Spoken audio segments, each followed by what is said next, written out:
여러분 안녕하십니까. 아침의 매일경제입니다. 저는 이상훈입니다.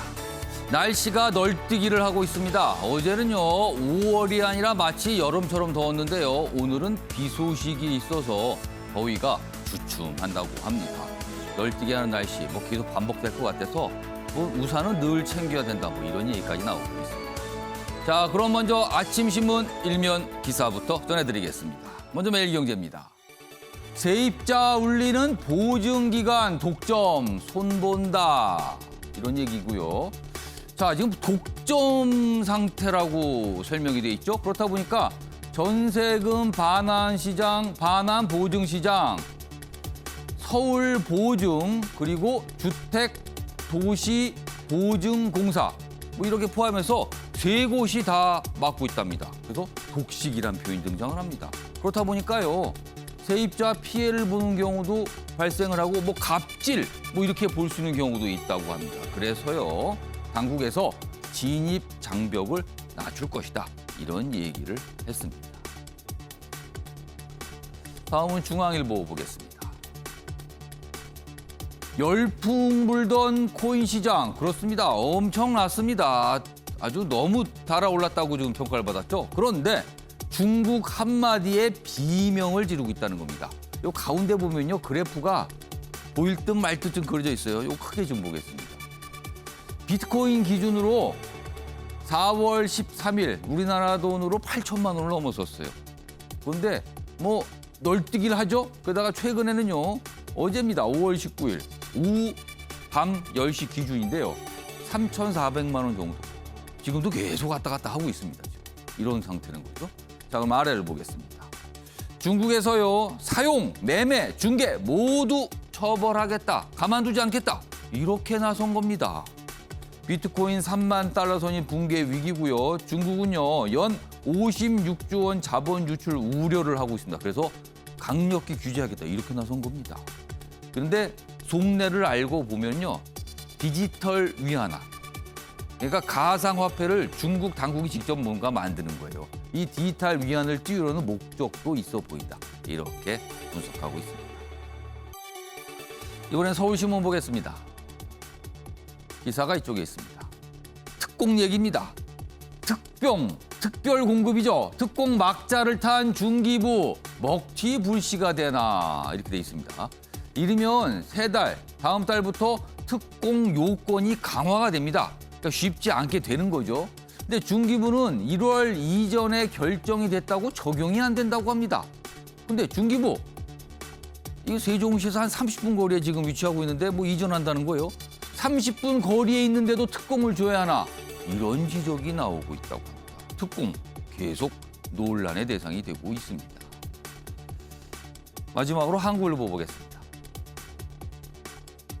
기사가 이제 긴 제목으로 나와 있는데요. 요양병원에서도 교회에서도 집단 감염 속에 백신 접종자만 음성이 나오는 경우가 잇따르고 있습니다. 백신의 효과가 나타나고 있는 거죠. 여기 보면은 요양병원 감염이 12명 모두 미접종이었습니다. 감염자로. 그리고 22명 확진, 한 교회가 있었는데요. 6명 확진, 순천 가족도. 그런데 유일하게 백신을 맞은 분만 감염을 피해갔다는 거예요.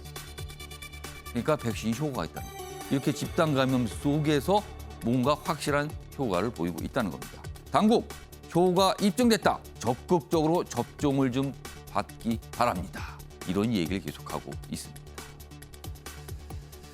자, 지금까지 일면기사 짚어봤고요. 오늘도 뉴스의 행간을 깊숙하고 풍부하게 읽어주시기 위해 네 분께서 자리하셨습니다. 한 분씩 소개해드리겠습니다. 먼저 윤영걸 전 매경닷컴 대표 오늘도 자리하고 계십니다. 그리고 그 옆에는 현근택 전 민주당 상근 부대변인 자리하셨고요. 세 번째 자리에는 이준석 전 미래통합당 최고위원 나오셨습니다. 그리고 마지막 자리에는 박창한 장현대 교수 자리하고 계십니다. 안녕하세요.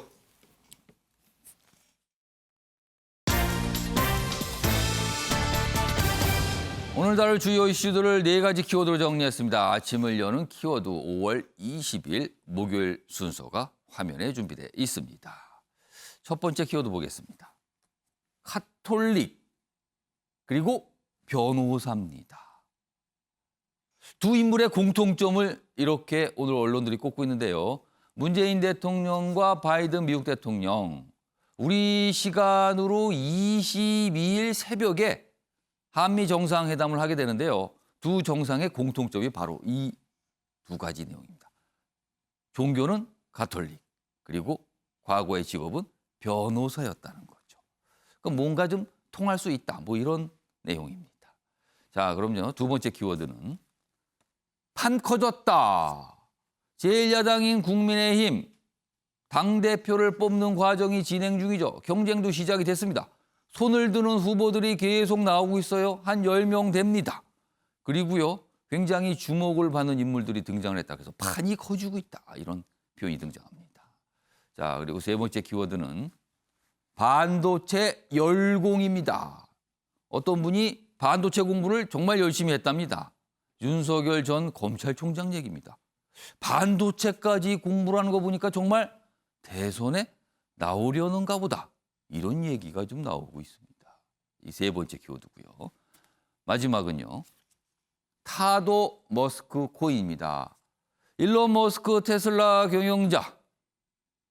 입만 열면 입방정이다. 이런 지적받고 있는데요. 미국 내에서 투자자들이 화가 났습니다. 가만두지 않겠다. 테슬라에서 쫓아내겠다. 그러면서 코인을 발행했습니다. 이 코인을 발행해서 돈을 모아서 테슬라 주식을 산 뒤 일론 머스크를 쫓아나겠다는 게 목적인 겁니다. 그래서 타도 머스크 코인이 등장을 했습니다. 자, 그럼 아침에 매일 경기에 본격적으로 출발하겠습니다. 첫 번째 이슈는요. 오는 21일 미국 시간이고요. 우리 시간으로는 22일 새벽 잡혀있는 한미 정상회담 얘기입니다. 어제 문재인 대통령이 출국을 했죠. 그리고 오늘 새벽에 워싱턴 DC에 도착을 했습니다. 그 얘기해 보겠습니다. 먼저 어떻게 보면은 이거는 약간 좀 곁가지 조금 좀 부수적인 얘기지만요. 그래도 뭐 사람들이 많은 얘기를 좀 하고 있어요. 5차 만찬 격식 등 의전 조율 그리고 노 마스크 회담으로 진행이 될 듯하다. 뭐 두 정상 지금 다 백신을 맞았거든요. 자, 코로나 이후 첫 한미 정상회담 굉장히 주목을 받고 있습니다. 미국도 지금 정상회담을 별로 안 했는데 그렇기 때문에 미국에서도 꽤 이제 주목을 받고 있는 상황이죠. 그리고요, 김정숙 여사는 이번에 동행을 안 한다. 뭐 이렇게 좀 기사가 돼 있습니다. 자, 그럼요. 이와 관련해서 먼저 문재인 대통령이 뭐 전미 정상회담과 관련해서 한 얘기 그리고 출발 모습, 도착 모습 묶었습니다. 보시죠. 정부는 남은 임기 1년을 코로나의 위기를 넘어 회복, 포용, 도약의 길로 힘차게 나아가겠다는 분명한 목표를 밝혔습니다. 우선 방역에 만전을 기하고 백신 접종을 차질 없이 시행하면서 일상 회복의 시기를 조금이라도 앞당기기 위해 최선을 다하겠습니다. 이번 방미를 백신 협력을 강화하고 백신 생산의 글로벌 허브로 나아가는 계기로 삼겠습니다. 자, 어제 모습입니다. 서울공항에서 미국을 향해 출발하기 전 모습입니다. 탑승 전 환송을 나온 분들과 인사를 하는 모습이었습니다. 자, 이렇게 출발을 하게 되죠. 자, 그리고 우리 시간으로 오늘 아침이죠. 미국에 도착을 했습니다. 자, 이런 모습으로 이제 오늘 이 뒷부분에 본 도착 영상은 뭐 들어온 지 얼마 안 됩니다, 지금요. 자, 이 기사 다시 좀 볼까요? 뭐 일단 도착을 했어요. 그리고 이제 일정이 시작이 됩니다. 그리고 우리 시간으로 22일 새벽에 정상회담을 갖게 됩니다. 그 전에 많은 일정들이 있습니다. 자, 그런데 여기 보면 김정숙 여사는 이번에 동행을 안 했다. 많은 분들이 좀 약간 궁금증을 자아내는 대목이 됐어요. 자, 현근택 전 부대변인께 질문을 드릴게요.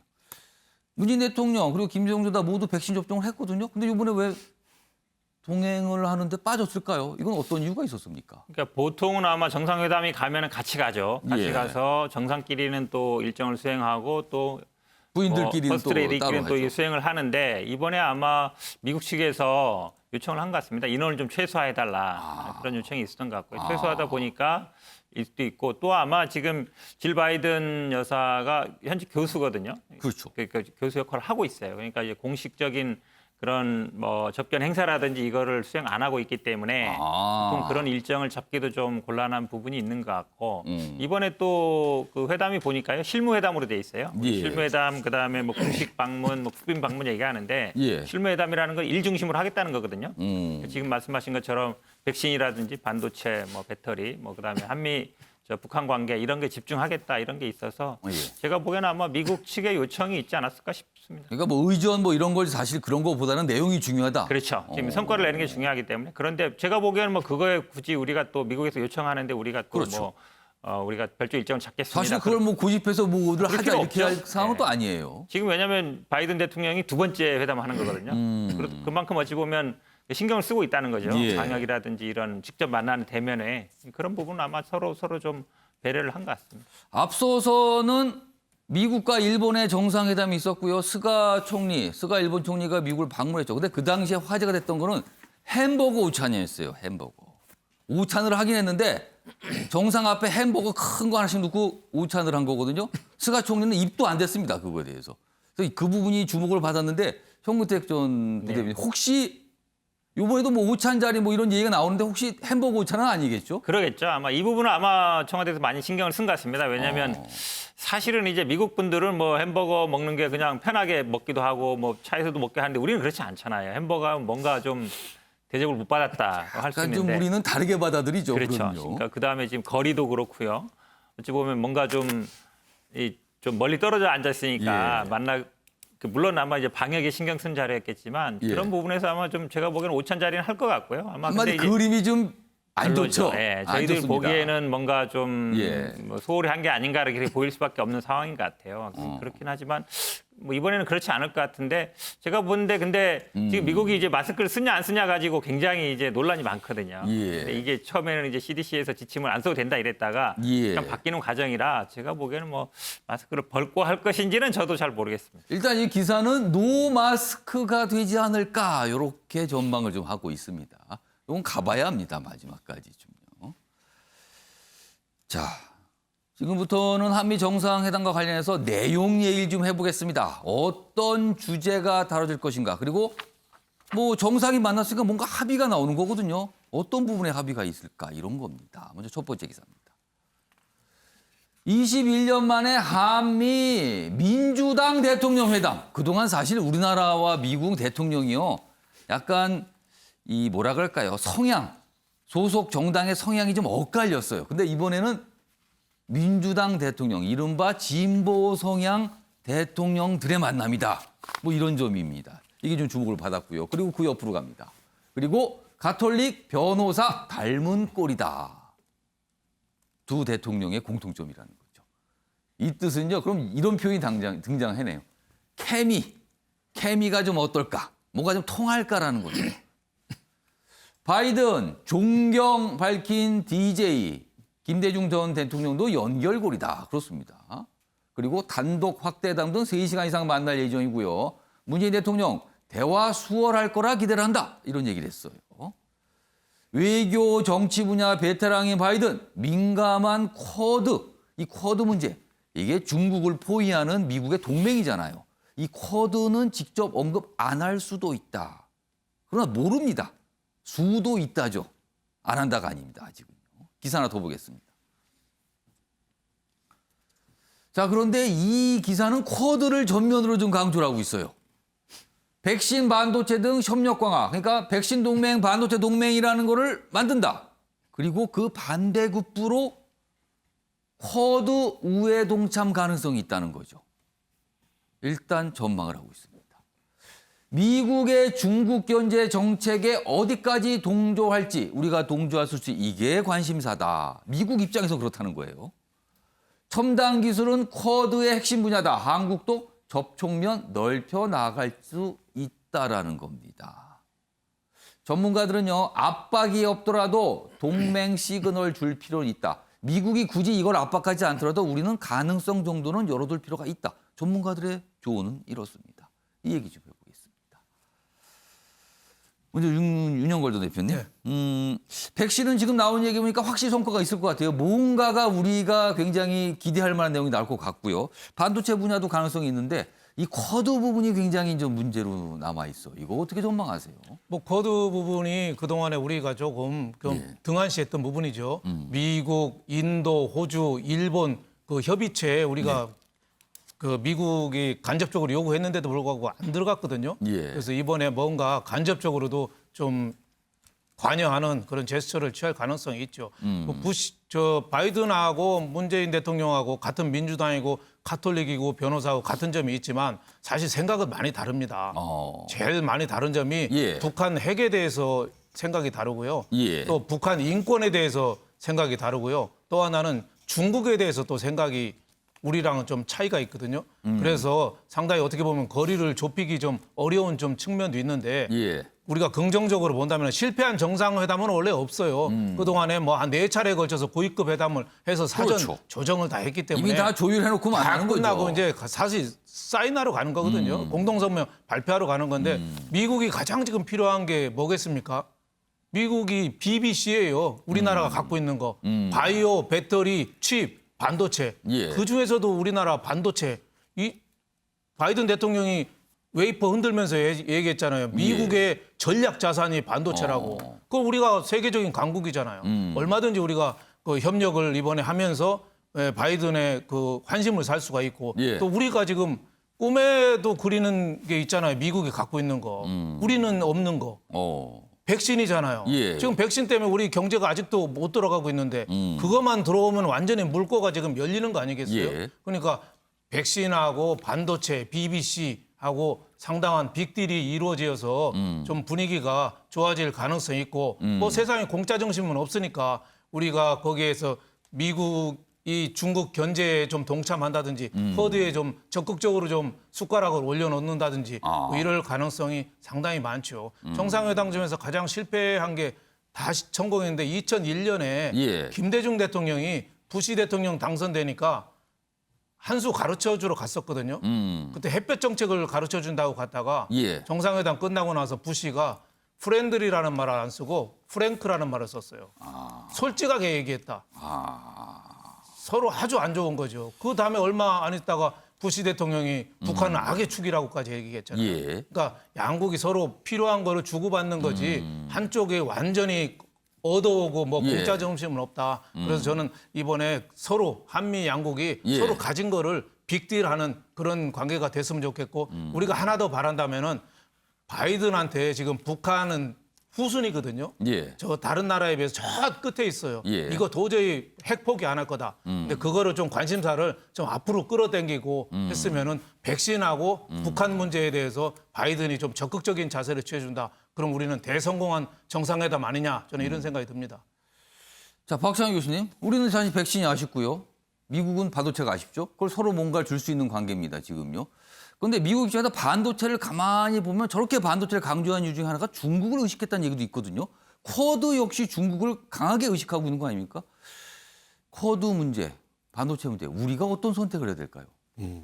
일단은 원래 이제 쿼드의 성격이 예. 맨 처음에 출발할 때는 군사 안보적인 측면이 굉장히 강했어요. 예. 그러다 보니까 우리가 미국과 중국 사이에 낀 입장이다 보니 예. 그런 군사 안보 체계에 우리가 들어간다는 건 굉장히 위험한 도박이었죠. 예. 그런데 이게 좀 시간이 지나면서 쿼드가 성격이 조금 바뀌었습니다. 그러니까 이제 군사 안보적인 면도 있지만 예. 그 색깔은 조금 옅어지고 대신에 좀 경제 또 백신 뭐 이런 좀 뭐 다른 쪽까지 이렇게 좀 확대가 되는. 이른바 약간 뭐 테크놀로지, 기술 이런 쪽으로 약간 방향이 바뀌었다는 건가요? 그렇죠. 그럼? 그러다 보니까 우리가 예전에는 쿼드가 굉장히 뭐 그 사드 배치 때 생각이 나니까 예. 좀 두려운 점이 있었는데 성격이 좀 바뀐다면 뭐 지금 미국이 가시적으로 예. 가입해라 뭐해라 이런 게 아니지 않습니까? 예. 이게 공식 안건도 아니다라고 이제 확인을 했는 그렇습니다. 상황이에요. 그렇다면 그런 기술 협력 부분에 있어서 우리가 앞으로 얼마든지 북한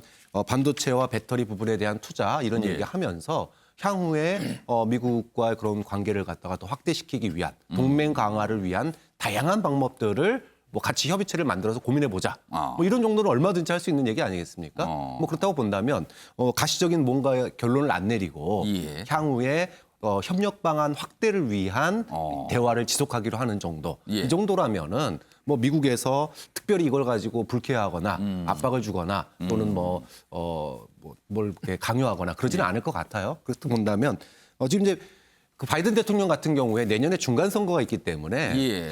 그동안에 트럼프의 고립주의, 이기주의에 대해서 맹비난을 했잖아요. 그러니까 글로벌 리더십을 재확립해야 되는데 예. 사실 한국은 적당한 상대예요. 그렇게 본다면.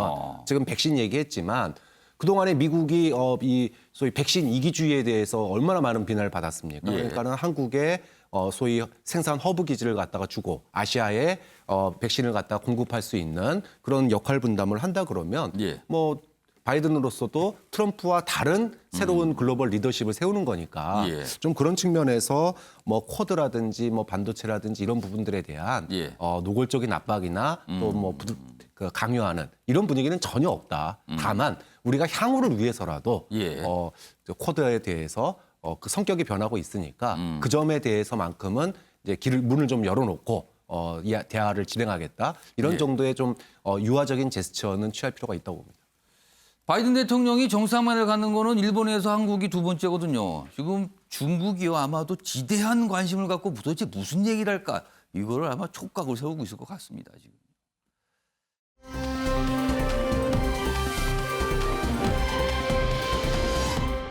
자, 다음은요 정치권 소식으로 좀 가보겠습니다. 제1야당인 국민의힘 당권 경쟁이 좀 본격적으로 진행되고 있습니다. 대부분의 이제 후보라고 꼽혔던 분들이 다 손을 든 것 같아요. 그래서 한 10명쯤 됩니다. 지금요 손을 드신 분이요. 그리고 오늘도 출마 선언이 예정돼 있습니다. 그 내용 좀 보겠습니다. 나경원 출사표 판 꺼진 국민의힘 대표 경선이다. 엄청나게 규모가 커지고 있다. 한 10명 됩니다. 여기 이준석 전 최고위원도 오늘 당권 도전 기자회견 예정돼 있습니다. 오늘 또 마침 나와 계십니다. 지금요. 질문 좀 집중적으로 드릴 예정인데요. 전당대회 신구 대결 열기가 후끈 달아오고 있다. 뭐 기사는 이렇게 다루고 있다. 그래서 두 명의 사진을 대표적으로 여기 싣고 있습니다.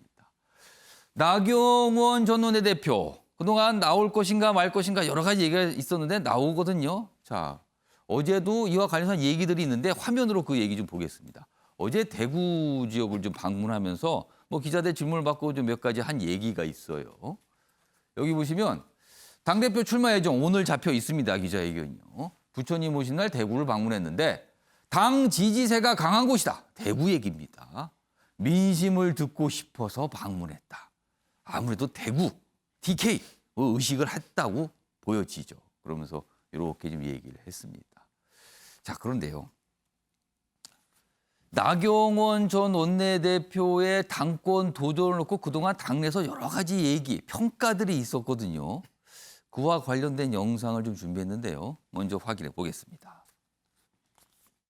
자꾸 황교안 대표하고 자꾸 엮어서 저를 이야기들 하시던데 황교안 대표 쪽에서는 그 황교안 대표식 정치나 황교안 대표식 투쟁에 이 저하고 맞지 않는다. 제가 걸림돌이다 생각하시고 원내대표에서 그만두게 한 것 같더라고요. 그 당시에. 그래서 조금 이제 결을 달리 하는데요. 뭐 지금은 조금 좀 천천히 더 계시는 게 좋지 않을까 이런 생각들 많이 하시는 것 같습니다. 예. 아유 소중한 자산이시고 그분이 오죽하면 당이 걱정돼서 이런 출마설이 나올까라고 생각을 하거든요. 그리고 또 본인이 어떤 선택을 하든 존중해야 된다고 생각합니다. 예, 예. 그렇지만 그 출마설 자체는 좀 안타깝다고 생각을 하고요. 왜요? 이게 불과 2달 전에 서울시장 경선에서 낙마를 하신 분을 소환해야 할 만큼 이른바 중진그룹의 인재풀이 고갈됐다는 얘기가 아닐까라는 차원에서 말씀을 드리고요. 그러나 힘들 땐 이게 세판짜기로 가야지 돌려막기로 가면 안 된다고 저는 생각을 합니다. 지금 나경원 전 원내대표의 이야기, 뭐 황교안 전 대표와 관련된 거고요. 그리고 그 뒷부분에 김은혜 의원, 역시 이제 당권 도전하고 있습니다. 이 이야기 들어봤습니다. 윤영걸 전 대표님, 네. 나경원 전 원내대표의 당권 도전 어떻게 평가하십니까? 뭐 충분히 도전할 만하죠. 당에 뭐 흔치 않은 여성 중진이고 예. 또 그동안에 많이 이끌어 왔으니까 지금 출마한 사람들이 초선 또 청년 예. 또 이렇게 또 영남에 좀 치중된 적이 있잖아요. 그러니까 수도권에 중심을 둔 중진 의원이 좀 할 만하다 뭐 이런 생각은 드는데 다만 이제 그 민주당 쪽에서 굉장히 환영할 만한 후보가 아닌가. 아, 나경원 전 원내대표가요? 예. 오. 민주당 쪽에서 어떤 굉장히- 측면에서 그렇습니까? 그 황교안하고 그동안에 대표 나경원 후보가 황교안 얘기를 자꾸 했잖아요. 예. 지금 정치 활동 나서는 건 옳지 않다. 좀 예, 예. 자숙하는 기간이 길어야 예, 된다. 예. 자꾸 같은 세트로 자꾸 이미지가 있는 거죠. 아. 네, 그리고 지난번에 작년 총선 실패할 때 그때 원내 대표였잖아요. 예. 황교안 대표가 대표였고 그러니까 국민들이 볼 때는 같은 세트로 생각이 되고 또 민주당 쪽에서 볼 때는 예측이 가능한 후보죠. 무슨 행동을 정치적인 행동을 할지 다 보여지잖아요. 예. 요 서울시장 후보할 때 오세훈 시장하고 붙을 때 그런 얘기 했잖아요. 짜장면이나 짬뽕이나 하나 선택을 해야지. 짜장면은 짜장면, 짬뽕은 짬뽕 해야지. 왜 짜장면, 짬뽕을 썩냐. 오세훈 시장이 중도 쪽으로 크리 가니까 나는 확실한 그 보수 우파에 서겠다. 민주당 쪽에서는 대응하기가 굉장히 좋지 않겠어요? 그래서 좀 당이 나가야 될 개혁 보수, 예. 서민 보수, 젊은 보수 이것하고는 좀 맞는가 좀 이런 좀 의문이 들고 그동안 서울시장 떨어지기도 하고 예. 작년 총선 떨어지기도 하고 뭐 이런 게 계속 매년 출마하는 게 이게 좀 피로감 뭐 이런 예. 게 당 세대 교체나 좀 젊은 쪽으로 예. 당이 막 변해야 되는데 작년 총선 이전으로 좀 빠꾸하는 느낌? 네, 저는 뭐 출마하는데 박수 쳐주고 싶어요. 예. 잘하라고 격려하고 예. 싶지만 그런 좀 걱정도 좀 든다 이런 말씀도 드리고 싶습니다. 피로감 얘기하시고 뭐 빠꾸라고 하시는데 빠꾸란 표현은 이제 되돌아간다라고 정정을 하겠습니다. 예, 어릴 아무튼, 때 그걸 말을 많이 써서 아직도 입에 뱉습니다. 예, 아무튼 뭐 실감은 나게 표현을 해주셨어요 지금요. 자, 이윤석 전 최고위원. 뭐 아무튼 몇 가지 표현을 써주셨는데 나경원 전 원내대표를 많은 분들이 보게 되면 황교안 전 대표를 떠올리게 된다. 당의 분위기가 그렇습니까? 지금 이준석 전 최고위원도 사실은 나경원 전 원내대표가 경쟁자예요 지금요. 경쟁자 보시기는 어떻습니까? 나경원 대표 정치 거의 20년 가까이 하면서요. 예. 아마 가장 본인이 빛났던 별의 순간이 원내대표는 1년일 텐데 별의 순간. 그 1년간의 이미지가 너무 강렬해가지고 예. 나머지 한 19년 정도 되는 그런 이미지를 다 덮어버린 게 아닌가 이런 생각을 하고요. 음. 다만 좀 그 이미지 중에는 왜곡된 것들도 상당히 있습니다. 예. 우선 본인이 대여 투쟁에 선봉해서다 보니까 예. 본인과 가족에 대한 여러 가지 공격을 통해 가지고 뭐 이미지 손상된 부분도 있고요. 그리고 아까도 자료화면에 사진에 나왔지만은 그 투쟁 과정에서 그 노루 발목법이 빠루라고 하죠. 그거를 들고 있는 사진이 사실 예. 나경원 대표의 평소 이미지와 맞지 않게 이제 고착화된 그런 측면이 있는데 굉장히 사진이 많이 회자가 됐어요. 근데 그게 사실 어떤 내용의 사진이냐면은 그 당시에 이제 의안과에 오히려 저희 당 의원들이 지키고 있었고 예.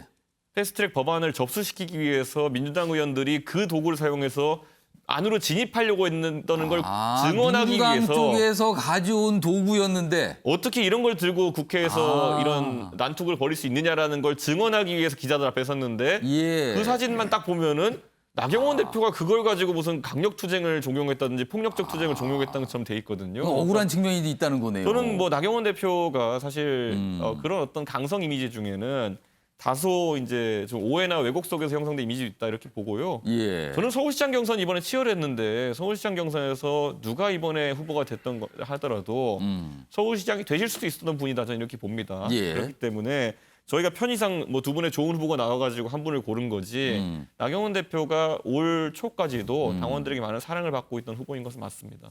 박찬 교수님, 아까 윤영걸 전 대표님께서요. 나경원 전 원내대표가 당권에 도전하게 된다면 민주당에서 환영한다. 뭐 이런 취지의 말씀을 하셨거든요. 공감하세요? 그 분석에 어떻게 보십니까? 뭐 국가 발전에 도움되지는 않겠지만 경쟁해야 되는 입장에서 보면 예. 민주당 입장에서 보면 국민의힘이 젊고 세대 교체되고 이런 것들이 오히려 부담스럽죠. 예. 왜냐하면 민주당도 가뜩이나 지금 뭐 좀 뭐랄까 친문 논란 이런 것 때문에 좀 뭐 비주류라든지 또는 세대 교체 뭐 이런 얘기가 그동안에 있어 왔는데 국민의힘이 먼저 바뀌어버리게 되면은 참 그거 쫓아가려면은 대응하기가 힘듭니다. 근데 예.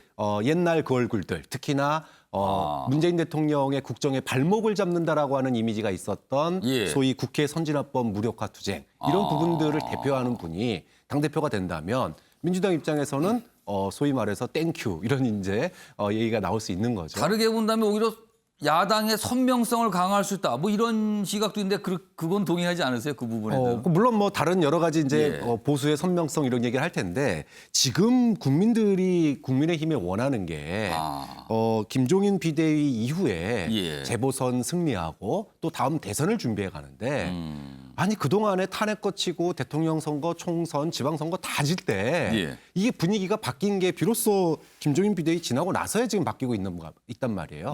그럼 이 기세를 살려야 될 텐데 그때 그 시절 그 인물들 얼굴 가지고 되겠냐. 좀 분위기가 판이 바뀌어야 된다라고 하는 그런 분위기가 형성돼 있는 건 분명한 것 같아요. 그런 점에서 나경원 전 원내대표의 등판은 예.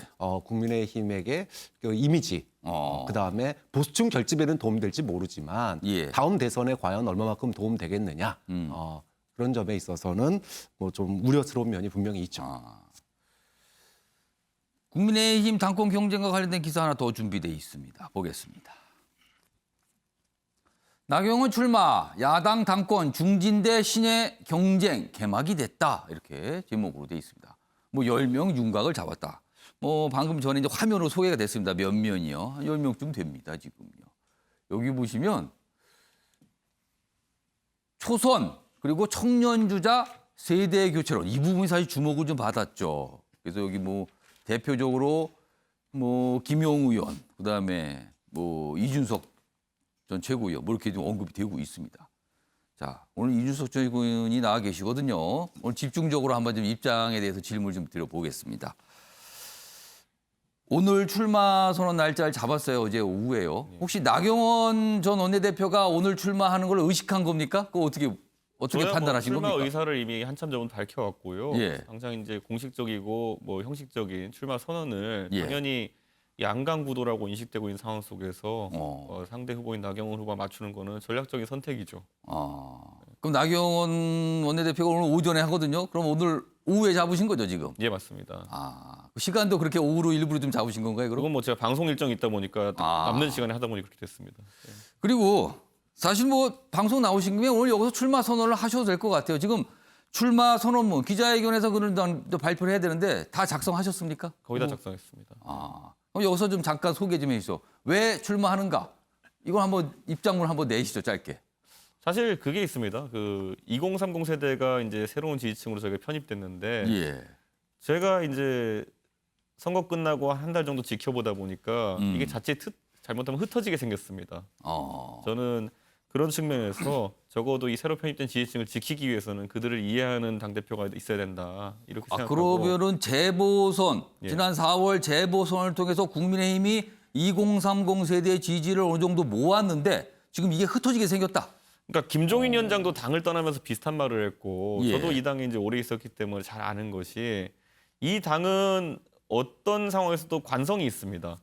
그러니까 결국에는 큰 선거 대선을 앞두고 전통적인 승리 전략을 다시 구사하려고 할 것이거든요. 그것은 영남 몰표 더하기 수도권과 충청권에서의 선전 이걸 둘을 더하면 이길 수 있다라는 그런 개념으로 선거에 임할 텐데 저는 그렇게 해서 이제 이길 수 있는 선거는 없다고 보고 있고 세대 구도화에서 오히려 이번에 저희가 좋은 성적을 얻었거든요. 예. 저는 이번에 저 동아일보 여기 그 화면에 보면은 제목이 지금 중진대 신예로 나와 있거든요.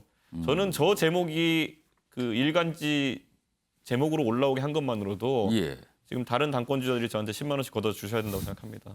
안 그랬으면은 예. 영남권 대 비영남권으로 제목이 나갔을 것이고요. 그게 아까 말했던 것처럼 지역 구도화에서 예. 우리 당이 고립될 수밖에 없는 상황을 만들었을 겁니다.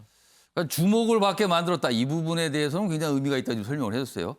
자, 지금 사실은 국민의힘 당권에 도전하시는 분이 사실 굉장히 많거든요. 그래서 화면으로 10명 정도 아까 된다고 소개했죠. 화면으로 그분들 몇 명을 한번 좀 보겠습니다. 바로 이겁니다. 지금 뭐 이준석 전 최고위원이 오늘 뭐 방송을 나오신 날짜에서 여러 가지 발언 기회를 갖는데 사실 형평을 기하기 위해서 이분들도 좀 소개해 드리겠습니다. 자, 신구 대결 되나? 그러면서 중진 대 신예로 좀 나눠놨죠. 위아래로. 여기 보면 조경태, 주호영, 홍문표, 신상진, 나경원. 이건 중진으로 꼽히시는 분들이고요. 신진으로 꼽히시는 분들은 아래쪽에 있습니다. 윤영석, 조혜진, 그리고 김웅, 김은혜, 이준석 이렇게 됩니다. 자, 그렇다면 이 중에서 이제 한 명이 선택을 받게 되겠죠, 지금요.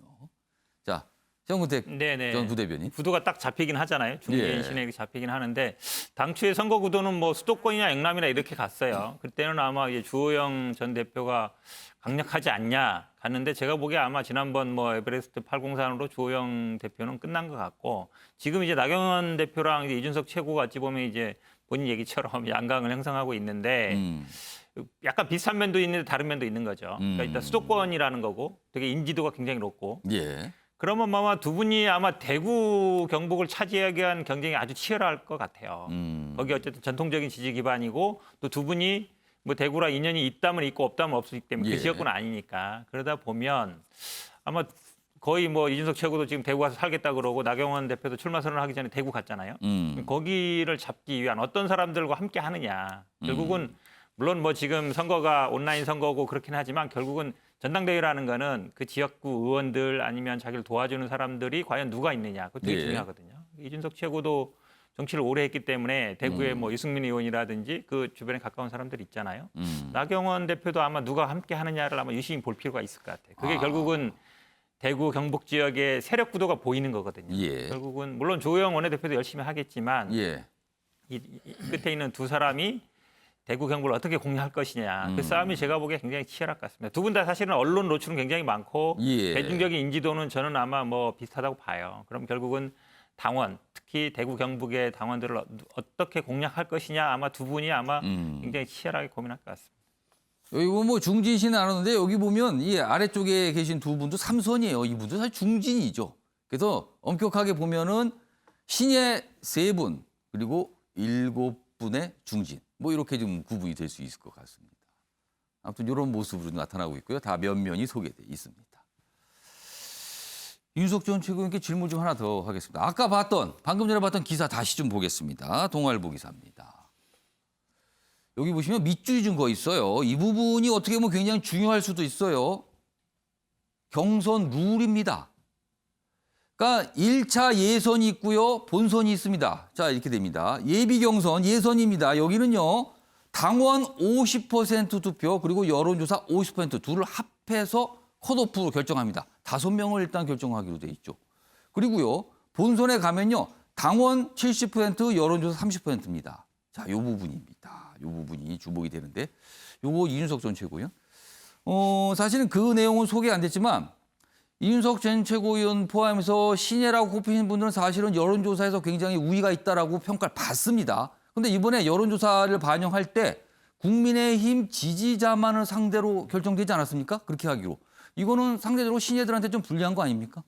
저는 기본적으로 뭐 유불리를 이제 따져도 예. 나중에 이제 결과를 예측하기는 어렵다 보는 것이 저는 과거에 당원과 일반 시민의 의견이 많이 이제 달랐을 때는 예. 탄핵에 대한 이견이 극대로 노출됐을 때입니다. 예를 들어서 황교안 대표와 그리고 오세훈 시장이 붙었던 전당대회에서는 탄핵 2년 뒤의 시점이었고 그리고 박근혜 정부의 총리였던 그 황교안 대표와 예. 탄핵에 찬성했던 오세훈 시장의 대결이었기 때문에 그에 따른 표심 차이가 크게 나타났는데요. 이제는 그 탄핵의 강을 넘어선 지 오래되었고요. 예. 예를 들어 지금 범야권에서 대선 주자 1위 하고 있는 분이 탄핵에 상당한 기여를 하신 분이거든요. 저는 이제 그런 구도, 이슈에 따른 어떤 의사 차이가 많이 나오진 않을 것이다. 이렇게 보기 때문에 저는 당신과 민심이 크게 괴리되어 있다는 생각도 안 했으면 하는 생각이고요. 저는 항상 믿습니다. 그 낭중지출하고 어떻게든 송곳은 어떤 주머니에 넣어놔도 튀어나오는 것처럼 예. 결국 공부 열심히 한 학생이 예. 결국 어떤 입시제도 하에서도 항상 우세하다 이렇게 봅니다. 이준석 전 최고위원 나오셨으니까 한 가지만 더 물어보겠습니다. 사실은 좀 논란이 되고 있는 대상이에요. 어느 순간부터 이준석 전 최고위원이 이른바 반패미의 선두주자처럼 비춰지는 상황이 됐어요. 그리고 최근에 아마 내일로 예정된 걸로 알고 있는데 서울대 학생들로부터 초청을 받아서 강연 예정인데 지금 그쪽에서 학생들 사이에 논쟁이 붙었어요. 왜냐하면 반패미 이미지가 너무 강한데 이거 대학에서 강연하는 게 이게 맞는가? 그러니까 여학생, 여성들에게 어떻게 보이겠는가? 뭐 이런 논란입니다. 이준석 전 최고위원. 뭐 해명을 좀 하셔야 될 것 그 같은데요. 서울대학교 그 사회대 강연에 대해 가지고 일부의 그 운동권 출신 학생들이 굉장히 강하게 반발해가지고 사회대 안에서 예. 자체적으로 토론을 통해 가지고 문제 없다고 결론 낸 걸로 알고 있습니다. 그렇기 때문에 저는 예정대로 이제 그 행사는 진행될 것이고 예. 이게 이제 그 혐오라는 단어를 굉장히 가볍게 쓰면 안 되거든요. 근데 예전에 저희가 다른 사람에 대해 가지고 예. 조금만 북한에 대해 가지고 유화적인 얘기를 하면은 너는 종북이야 이렇게 얘기하고 하다못해 일본 차를 탄다는 것만으로도 토착외구야 이래버리고 예. 이게 사실 굉장한 상대에게 프레임을 씌우는 그런 과정인데 너무 가볍게 생각하는 것 같습니다. 예. 이준석이 여성 할당제에 대해 가지고 이것은 잘못됐다. 그리고 여성 가산점이 과하면 안 된다라는 이야기를 했다는 것만으로 예. 반여성주의자다, 뭐 혐오자다 이래버리면은 예. 이거는 아무 말 하지 말란 얘기거든요. 이거는 거꾸로 그게 성역화된 것이고 예. 우리 사회에서 성역화돼야 될 주제는 없습니다. 모든 주제를 다룰 수 있어야 되는 것이기 때문에 저는 뭐 당당하게 임하겠습니다. 근데 그런 이미지가 있어서 당에 조금 부담을 준다는 시각도 있어요. 근데 제가 최근 뭐 여론조사에서 남성, 여성 다 1등했습니다. 아무튼 뭐 지금 본인은 아니라고 지금 해명을 하신 거예요. 아니라고. 박찬환 교수님, 그런 논쟁이 좀 있었거든요. 그거 어떻게 보셨어요? 그 부분은? 뭐 이준석 전 최고가 뭐 신인으로 분류가 되는데 저는 예. 신인 아니라고 보거든요. 이준석 전 최고를 TV에서 본 게 10년이 넘었습니다. 박근혜 전 대통령 옆에서 비대위 하던 시절부터 10년이에요. 뭐 본인의 앞으로의 뭐 배지는 못 달았지만 정치인으로서의 행보에 있어서 예. 자신의 커리어를 좀 만들어가는 과정이기 때문에 예. 글쎄요 저는 뭐 페미 논란에 대해서 관심이 없어서 사실은 뭐 그 논란을 깊게 보지는 않았지만 예.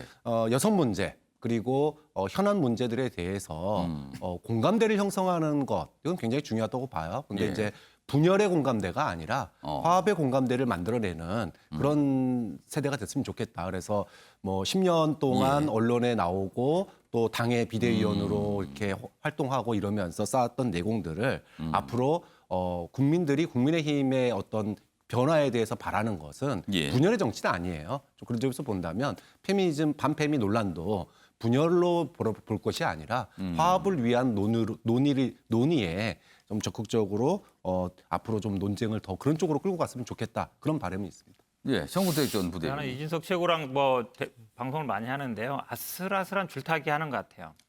네, 줄타기라는 것 같다. 네, 왜 그러냐면 오. 사실은 이제 필요한 논쟁이에요. 그리고 굉장히 특히 20대 남성들이 예. 어찌 보면 자기들이 오히려 역착을 받고 있다고 생각하고 있는 거고 그러다 예. 보니까 최근에 민주당에서도 뭐 여성 군대 여자도 뭐 병역 의무를 해야 된다 이런 나오는 얘기들이 필요한 논쟁이긴 한데 그 사이에 딱 어찌 보면 딱 걸쳐 있거든요. 이준석 최고가 걸쳐 있는데 사실 이제 어찌 보면 이제 여성 할당제 공격하고 그다음에 뭐 이번에 이제 장관 임명 때도 그런 얘기 나오잖아요. 근데 사실 우리나라 여성들의 위치가 어떤가 실제로 뭐 정치 사실은 이제 양당이 마찬가지입니다. 선거 때마다 뭐 여성 공천 얘기하고 뭐 그다음에 당직 얘기하고 그다음에 뭐 장관 얘기할 때도 마찬가지고 지금도 보면은 아마 뭐 2030이라든지 청년 그다음에 여성들한테 뭐 당직을 배려하겠다 이런 얘기 나오는 거거든요. 근데 그건 아마 정면으로 이제 반대하는 것 같은데 아직 제 생각에는 그렇습니다. 저희 세대인지 모르겠지만 아직 우리나라가 정치라든지 아니면 사회의 뭐 고위층, 특히 뭐 회사 임원이라든지 아니면 정부의 고위 관료라든지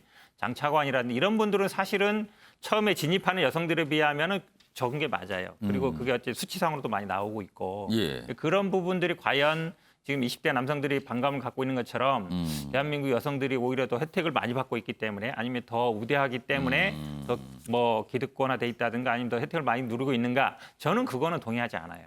그래서 저는 뭐 당에서든 아니면은 뭐 장관이든 아니면 공직에서도 여성 할당제 필요하다라고 보고 있는데 예. 그거에 대해서 정부는 반대하고 있는 거죠. 근데 저는 이거는 근데 필요한 논쟁이라고 보고 있습니다. 알겠습니다.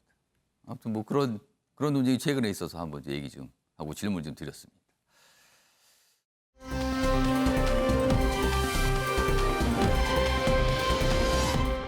다음은 대선 주자로 꼽히시는 분이긴 하지만 공식적으로 뭔가 모습을 나타난 적은 없어요. 그래서 시간이 조금 지난 다음에 간접적으로 알려지고 있습니다. 이번엔 반도체 얘기가 나옵니다. 보겠습니다. 윤석열 반도체 공부하고 싶다. 서울대 반도체 연구소를 찾아 3시간 동안 견학하고 설명을 들었다. 반도체 전문가인 교수분들한테요. 그러면서 뭐 이렇게 물었답니다. 뭐 이게 웨이퍼인가요? 웨이퍼는 얼마 전에 바이든 미국 대통령이 웨이퍼를 들고 반도체 강조한 모습으로 굉장히 인상적으로 남아 있는데 뭐 그런 이 웨이퍼에 대해서 물어봤다는 거예요. 기술과 관련된 질문을 쏟아냈다 이런 얘기고요. 그리고 또 한편 이 기사는 두 가지 내용을 담고 있는데 이 내용도 있네요. 윤석열 전 검찰총장 측 설명을 소개하고 있어요. 가족묘에 여러 가지 훼손 흔적이 있더라. 봉분 주변에 뭐 이상한 게 놓여 있는 게 발견됐었다. 경찰에 신고는 안 했지만 좀 그런 게 있었다라고 또 이런 얘기가 나옵니다. 여러 가지 현상이에요, 지금요, 이게. 자, 얘기 좀 해보겠습니다. 박시환 교수님. 네. 요즘에 사실은 정치권도 그렇고 반도체가 굉장한 관심사로 떠올랐잖아요. 뭐 단순히 주식시장에서만 관심 두는 게 아니에요, 지금요. 그런데 여기를 딱 집어서 관심을 표명한 거예요. 이거 어떻게 해석해야 될까요? 일단은 뭐 그 산업계 쪽에 예. 그동안에 뭐 그 정치 문제라든지 뭐 여러 가지 문제에 대해서는 여러 전문가들을 만나고 이런 부분들은 이제 알게 모르게 알려졌는데 예. 산업계 인사들과 첫 접촉을 했다. 그것도 외부 행보잖아요. 그런 걸 했다라고 하는 측면에서는 산업 쪽에 뭔가 얘기를 하기 시작했다. 그렇죠. 그럼 한 발 더 나간 거죠. 이제까지 뭐 그냥 안에서 과외 공부하는 게 예. 아니라 본인이 적극적으로 단순하게 뭐 현안이 아닌 예. 여러 산업 문제에 대해서 외부에 나가가지고 공부를 했다. 이렇게 본다면 이제는 그 내공 쌓기가 이제 뭐 그 어느 정도 좀 더 이제 한 발씩 확장되고 있는 거 아니냐 이렇게 봐야 될 것 같고 사실 반도체는 지금 뭐 한미 정상회담에서도 외교 현안 중에 하나예요. 그렇습니다. 그래서 외교 현안으로서도 향후에 대선에 출마가 생각이 있다면 그 현안에 대해서 알아야 되는 거고. 근데 이게 단순하게 외교 현안일 뿐만 아니라 대한민국의 미래 먹거리. 4차 산업시대의 쌀과 같은 존재가 지금 반도체인데 공급 부족 때문에 전 세계가 지금 난리지 않습니까? 근데 그런 의미에서 이거는 경제 문제이기도 하고 또 일자리 문제이기도 한단 말이에요. 좀 그런 측면에서 윤석열 전 총장이 반도체 공부를 하고 있다. 이런 부분들은 뭐 대선 출마가 사실상 결심을 한 거라고 봐야 됩니까? 결심을 한 게 아니냐 이렇게 봐야 될 것 같습니다. 이 정도까지 이런 내용 공부하는 거 보고 이게 또 알려져요. 이거 알려진다고 생각을 하겠죠, 당연히요. 그 정도면 이 정도면 뭔가 굳힌 거 아니냐. 그러나 아직은 공식적으로 얘기한 게 아무것도 없습니다. 그래서 뜸을 언제까지 들 것이냐. 이건 너무 필요한 거 아니냐. 뭐 이런 얘기도 나오고 있긴 합니다. 전종걸 전 대표님. 네.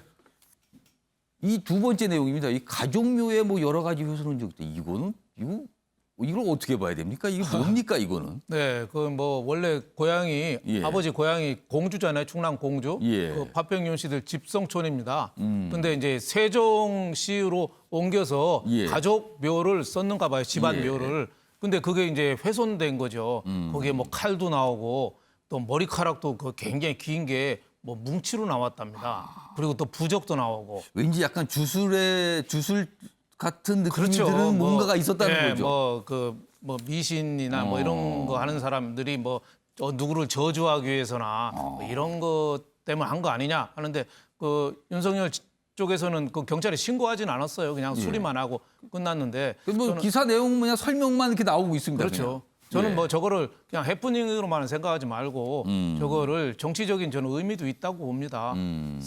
이제 검증이 시작된 거다. 이제 고난이 시작된 거다.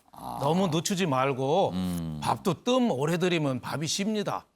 지금 3월 초에 검찰총장 나왔거든요. 예. 벌써 70일이 됐어요. 예. 지금쯤이면 내일이라도 이제 선언하고 국민들한테 더 엊그저께 청와대 대변인 하는 사람은 그랬잖아요. 윤석열 하면은 뭐 전두환이가 생각난다. 뭐 그런 식으로 사실 굉장히 앞으로도 더 심한 그게 많이 화살이 돌아올 거예요. 예. 그래서 뭐 본인의 검찰 있을 때라든지 뭐 처가 문제라든지 가정 여러 가지가 있을 텐데 그 정면 좀 돌파해서 뭐 대통령이 공부 많이 한다고 대통령 되면은 박찬종 뭐 그분 손학규, 예, 손학규 이회창 대표. 뭐 이런 사람들 안철수 이런 사람 대통령 됐죠. 이제 공부 그만하시고 예. 이제 뛰어 들어가지고 상식과 정의 있으면 대통령 하는 거거든요. 나무 얘기 잘 듣고 공부 많이 한다고 대통령 되면은 시험으로 대통령 고시를 하죠. 그래서 윤석열 검찰총장 기분은 나쁘겠지만 예. 이거를 빨리 결단하는 좀 계기로 삼아서 국민들한테 안개 속에 너무 오래 있는 게 국민에 대한 예의가 아닙니다. 그래서 정견 왜 첨예하는지 예. 빨리 발표하고 시작하는 하는 게 저는 좋을 듯합니다. 윤 대표님께서 뭐 약간 대통령의 조건 같은 걸 살짝 언급하셨는데 상식, 정의, 남의 말 잘 듣는 거 사실은 굉장히 어렵습니다. 이거 잘 못해갖고 큰 일이 벌어진 게 많았거든요. 아무튼 뭐 이런 조건을 살짝 좀 언급해 주셨습니다. 이제 그만 안개 속에 있고 나오라고 지금 말씀을 하셨네요. 피로감이 있다. 그 말씀이신 것 같습니다. 관련 기사가 더 있는데요. 하나 이어가 보겠습니다. 야권 김동연 전 부총리, 최재형 현 감사원장, 대안주자론이 나오고 있답니다. 그러니까 윤석열 전 총장이 뭐 등판이 제대로 안 될 경우 아니면 좀 문제가 발생할 경우에 대안이 필요하다. 뭐 이런 얘기예요, 지금요. 여기 보시면 야권에서는요, 흥행과 윤석열 영입 무산에 대비해서 이 두 분 얘기를 하는 분들이 요새 많이 있다는 겁니다. 그런데 현실적인 문제를 한번 따져봐야 된다는 거죠. 문재인 정부 인사다. 이 두 분은. 이게 가능한 거냐? 현실화는 의문이다. 이렇게 다루고 있습니다. 이 얘기 좀 해보겠습니다. 먼저 정근택 전 부대변인께는요. 요 김동연 전 부총리 좀 나보겠습니다. 오늘 이 관련된 기사가 좀 여러 군데 있었는데 그중 한 기사는 이런 내용도 있더군요. 여당에서도 김동연 전 부총리에 대한 관심이 높다. 분위기가 그렇습니까? 그 설명 좀 해주세요. 아니 지난번 서울시장 할 때도 예. 여당, 야당에서 다 영입을 제안했다는 얘기가 있었잖아요. 그럼 이번에도 대선과 관련해서 다 관심 있는 거예요? 보는데 결국은 이제 본인이 어디로 갈 거냐 문제지만 예. 지금까지 행보를 보건데요. 오늘 본인이 생각은 없지는 않은 것 같은데 정치적인 행보라든지 메시지가 물론 뭐 지금 김종인 비대위원장이 좀 띄워줬죠. 그러니까 흑수저고 경제 전문가이기 때문에 예. 윤석열보다는 뭔가 다르다. 윤석열은 그래도 엘리트 코스가 좋았고 뭐 수사만 했기 때문에 경제는 모른다. 이런 이미지가 있는 건데 예.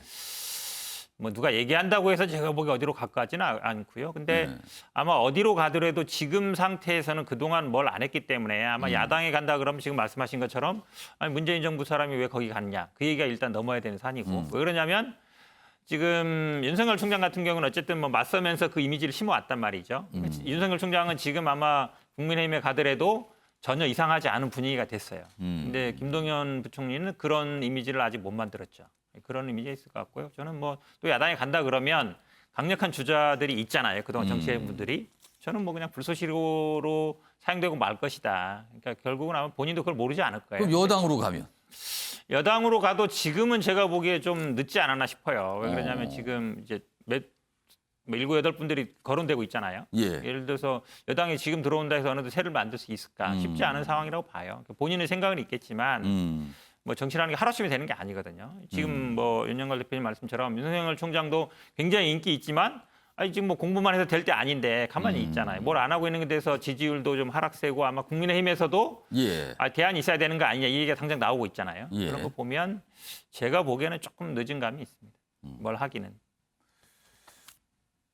아무튼 여기 보면 윤석열 전 총장 영입이 혹시 무산될 수도 있으니 그에 대한 대비 차원에서 이 두 인물도 생각해야 되는 거 아니야. 뭐 이런 얘기예요. 지금 이 기사는. 자, 여기 보면 윤영입 이 부분 있죠. 윤영입 이 얘기 좀 해볼게요. 이준석 전 최고위원. 지금 국민의힘은 사실은 윤석열 전 총장이 등판해서 국민의힘에 오기를 목이 빠지게 기다리고 있는 상황이에요. 사실은요. 근데 아무 얘기가 없어요. 지금. 그런데 이 상황에서 지금 홍준표 무소속 의원이 입당을 시켜달라고 계속 얘기를 하고 있습니다. 자, 그럼 윤석열 전 총장과 홍준표 의원의 동시 국민의힘 입당 그리고 국민의힘에서 같이 있을 수 있는가? 이 부분에 대한 지적도 있습니다. 이거 어떻게 생각하세요? 뭐 제가 당대표가 되면은 누구든 입당할 수 있게 할 거고요. 뭐 파렴치범이 아닌 이상 예. 그런 상황 입당할 수 있게 할 거고요. 다만 이제 와가지고 오히려 분열을 자초하는 사람이 있다면은 예. 엄중 경고해야죠. 그것은. 근데 입당을 했는데 만약에 문제가 되면 그러면 제가 봤을 때는 지금 상황에서 예. 야권의 대통합 분위기에 찬물을 끼얹는 언사를 한다거나 이러면은 제가 제지하고 할 것도 없이 아마 국민들에게 버림받을 가능성이 높습니다. 그렇기 때문에 저는 그 부분은 오히려 걱정하지 않는 것이고 예. 저는 기본적으로 그 지금 야권의 대통합에 대해 가지고 예. 입당 또는 합당을 통해 가지고 빨리 정리하자라는 이론과 예. 나중에 단일화판으로 정리하자 이런 얘기가 이제 있는데 예. 사실 저는 우리나라의 대선에서 원래 자기 정당 출신이 아니라 다른 사람을 영입해가 대선 후보를 내는 걸 본 적이 있나요? 나중에 단일화판을 벌이려고 했던 무수한 주자들, 예를 예. 들어 정몽준 대표라든지 아니면은 그 외 안철수 대표 2012년 당시 선거라든지 모두 다 결국에는 본인들이 접는 방식이 됐거든요. 결국에는. 그러니까 저는 오히려 제가 그래서 지난주에 윤석열 총장의 조기 입당론을 이제 이야기했던 게 뭐냐면은 예. 당내 인사로 제가 이제 국내산 유구라고 표현했는데 당내 인사로 자리매김하는데 시간이 걸린다는 겁니다. 예. 그렇게 하지 않으면은 이번에도 서울시장 보궐선거에서 자기 생각은 많았겠지만은 뭐 어쨌든 사실상 튕겨나간 안철수 대표처럼 사실 융화되기 어려운 측면이 있거든요. 예. 그래서 저는 이번에 만약에 저런 훌륭한 분들 김동연, 최재형 그리고 뭐 윤석열 총장까지 해가지고 이런 분들이 저희 당에 와서 이제 정치를 하시려면은 예. 그 시점은 나중에 단일화판이 아니라 예. 전당대회 끝난 직후에 굉장히 좋은 어떤 분위기가 생겼을 때 그때가 최적기다. 나중에 가서 단일화한다는 거는 현실적으로 거의 불가능합니다. 아까 제가 말했던 주자들 훌륭한 예. 분들이지만 포기하게 된 이유가 뭐냐면은 당세가 없이 사실 선거 직전까지 버틴다는 것 자체가 예. 불가능에 가깝습니다. 그게. 그러니까 이준석 전 최고위원도 들어올 건 빨리 들어오라 그 말씀이네요. 지금요. 하신 말씀들. 아무튼 뭔가 이렇게 진행은 되고 있는 것 같은데 근데 또 이렇게 당사자로 꼽히시는 분은 별 얘기가 없어요. 지금 아직까지도. 이런 상황입니다.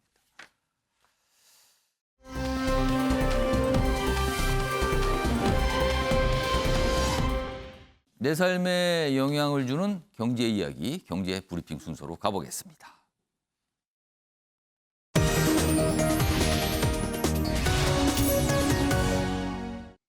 오늘 경제 브리핑 주제는 암호화폐, 가상화폐 얘기입니다. 근데 이게 뭔가 화폐가 맞는지 모르겠어요. 화폐면은 가격이 어느 정도 이렇게 안정대에 가야 되는데 이게 뭐 널뛰기도 이런 널뛰기가 없습니다, 지금요. 자, 그런데요. 이 기사는 일론 머스크가 등장합니다. 머스크 타도 코인이 등장했다. 이름은 스톱 일론. 일론 머스크의 앞에 이름 일론입니다. 스톱 일론. 그리고요. 동시에 투자계의 전설은 테슬라 하락에 배팅을 했다. 공매도를 하는 겁니다. 이 마이클 버리라는 분이 있는데요. 이분은요. 영화의 주인공으로도 그 모델로 된 분이고 되게 유명하신 분인데 이른바 공매도에 아주 능하신 분이에요. 그러니까 문제가 있다라고 판단한 기업을 공매도를 하는 겁니다. 그리고 결국은 가격을 떨어뜨립니다. 어떻게 보면은 주식 시장을 통해서 뭔가 응징을 한다고도 할 수 있어요. 근데 지금 이런 두 가지 움직임이 있다는 겁니다.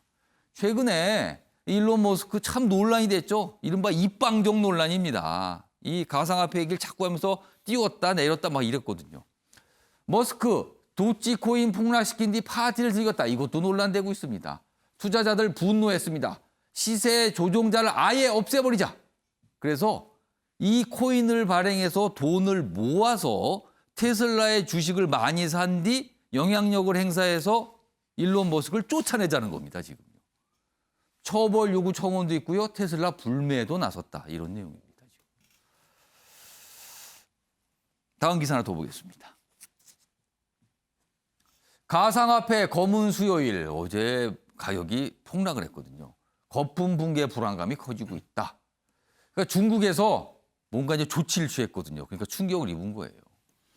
코인 시장, 중국의 코인 시장 저격에 시장이 패닉됐다. 뭐 4천만 원도 깨져서 폭락하는 모습을 보였다는 거죠. 머스크 설화 등 이딴 악재에 투자자 부정적으로 과민 반응을 보였다. 그리고 지금도 가상화폐의 미래를 놓고 여전히 의원들이 팽팽히 맞서고 있다. 이런 얘기입니다. 자, 이 얘기는 박시환 교수님하고 윤석 전 최고위원에게 질문 좀 드릴게요. 먼저 박시환 교수님. 앞서서 일론 머스크 어떻게 보셨어요? 일론 머스크는 정말 장난치듯이 예. 코인을 갖고 놀았습니다. 그것 덕분에 뭐 1000배 가까이 가격이 올랐다가 또 뭐 뚝 떨어졌다가 예. 정말로 롤러코스터 그런 롤러코스터가 없었어요. 그런 점에 있어서 이 투자자들이 일론 머스크에 대해서 분노하고 이런 일론 머스크를 좀 쫓아내자 시장에서 이렇게 얘기하는 거는 뭐 충분히 있을 수 있는 일이다. 조금 더 일론 머스크가 책임감 있게 대처해야 된다라고 하는 얘기는 너무 당연한 얘기고요. 예. 그런데 이거는 이제 단기적인 문제고 예. 지금 방금 이제 그 매일경제 기사도 보셨지만 예. 이게 장기적으로 가상화폐의 이 존폐 논란 어떻게 될 거냐? 그렇죠. 이 부분에 대해서 지금 이제 세계 경제의 한 축인 중국이 예. 굉장한 칼을 꺼내 들고 있어요. 그러니까 이게 좀 중국은 이 가상화폐 거래를 사실상 금지하고 있는 나라거든요. 그런데 그러면 중국 사람들도 이게 코인 가격이 올라갔다 내려갔다 이거 모르지 않는단 말이에요. 예. 그럼 이거 살려면은 달러로 바꿔가지고 투자해야 되니까 중국에서는 이게 첫 번째로 이제 달러 유출 이 우려가 있는 거죠. 그래서 예. 지금 이 코인 시장에 대해서 규제를 더 강화하고 있는 거고 또 하나는 지금 내년으로 예상이 돼 있는데 예. 이 비트코인이라든지 이 코인 자체가 가상화폐가 달러나 위안화나 금에 놀아나지 말자. 어떻게 보면 무정부주의 화폐거든요. 그런데 중국이 지금 내년도에 위안화를 갖다가 글로벌화하기 위해서 달러에 버금가는 게 하기 위해서 예. 이거를 갖다가 가상화폐로 일종의 그러니까 위안화의 코인화. 이건 이제 정부 코인이라고 그래가지고 가버 코인이라고 그러거든요. 예. 이거를 갖다가 지금 시도를 하고 있어요. 자, 이건 무슨 얘기냐? 이제까지 통제되지 않는 시장이었던 가상화폐 시장이 이제는 중국 또 앞으로는 미국 이렇게 정부가 주도하는 가상화폐 시장으로 갈 수도 있다라는 겁니다. 예. 그렇게 되면 이제까지의 코인 시장이 완전히 재편되거나 바뀔 가능성이 존재하는 거예요. 자, 그런 점에서 지금 현재 그런 그 종류도 다양하고 등락폭도 커지고 무정부 상태에 가까운 이런 코인의 앞으로의 그런 그 생존, 뭐랄까요, 생명력이 어디까지 이어질지 이 부분도 사실은 내년 되면 어떻게 될지 모르는 부분이기 때문에 좀 지켜봐야 될 측면이 있어서 젊은 투자자들이 코인의 미래에 대해서 좀 더 고민해보는 좀 주의 깊게 봐는 그런 계기가 될 것 같습니다. 자, 윤수혁 전 최고위원. 각국 중앙은행들이 자체 암호화폐를 발행할 움직임들이 보이고 있거든요. 그렇다면 그게 현실화됐을 때는 기존에 거래되던 이런 비트코인 같은 기존의 이른바 무정부주의 코인들은 어떻게 되는 겁니까, 그러면? 실제로 이제 비트코인 같은 경우에는 다른 코인들을 구매하거나 예. 아니면 이렇게 사용하기 위한 어떤 매개 화폐로서 이제 기능을 어느 정도 인정받고 있기 때문에 약간 예. 다르겠지만 나머지 이제 소위 잡코인이라고 하는 것들은 뭐 알트코인 뭐 이런 표현 쓰죠. 예, 영향을 받을 수밖에 없는 구조이고요. 저는 아까 일론 머스크 얘기했을 때 일론 머스크 저렇게 하고 하는 것에 대해서 예. 공매도 하는 쪽에서 테슬라 주식에 대해서 부정적인 평가를 하는 것은 예. 당연한 것인 게 예. 저도 2014년쯤 제가 대한민국에서 나름 전설적인 벤처 투자자분이랑 식사하면서 그분이 하신 얘기를 들었는데요. 예. 본인의 투자의 기준 중에 요즘 하나가 추가됐다 그러더라고요. 뭡니까? 그 당시 2014년에 예. 사업과 관계없는 내용으로 트위터 많이 하는 사람, 그리고 강연하고 다니는 사람, 최고 경영자가 방송 나가가지고 잘난 척하는 사람은 돈 다 뺀다.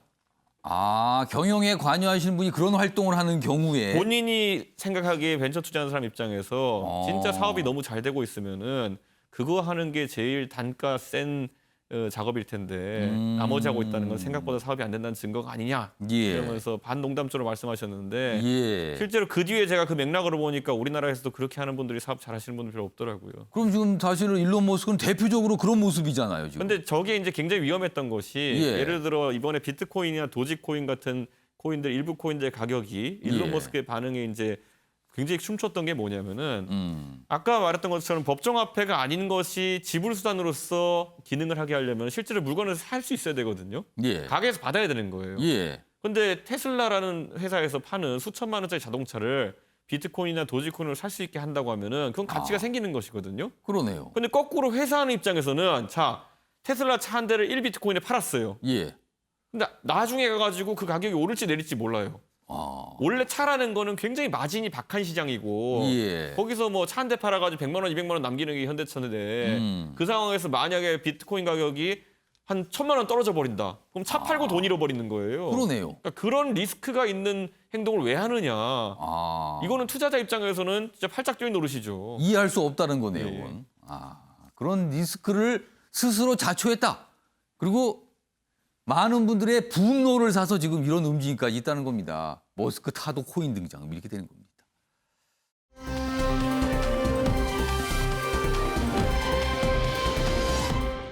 자, 다음은 마지막 이슈가 되겠습니다. 특공입니다. 특공, 특별공급이죠. 여기 보면 기사가 이렇게 돼 있어요. 세종특공, 실거주 3년 신설, 형평성유예 폐지에 대한 목소리도 있다.